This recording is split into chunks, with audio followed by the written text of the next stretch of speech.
Okay, we're going to take a tour of a handful of houses in a couple of neighborhoods in Milwaukee to sort of see what we're talking about when we reference a zombie property. And for purposes of a simple explanation, what a zombie property means is that a lending institution has filed an intent to foreclose, and as a result of that intent to foreclose, people have moved out, leaving the building abandoned and vacant. The moment it goes vacant, it becomes a crisis property.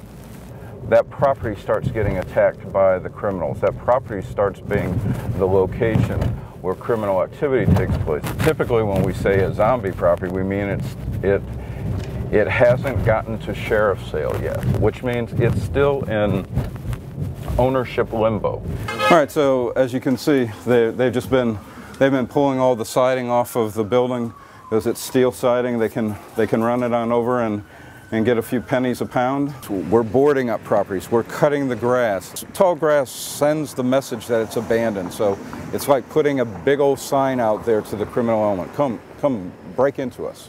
I'm having inspectors monitor these properties on a monthly basis.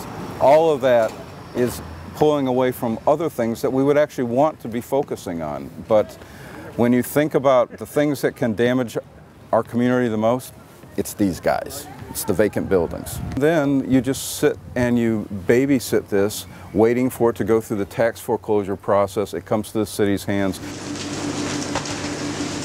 Then we spend $15,000 of taxpayers' dollars to tear it down to have a vacant lot. That's not what this neighborhood needs. This neighborhood needs responsible property owners and responsible caretakers while it's going through the lending foreclosure process to stop this from happening.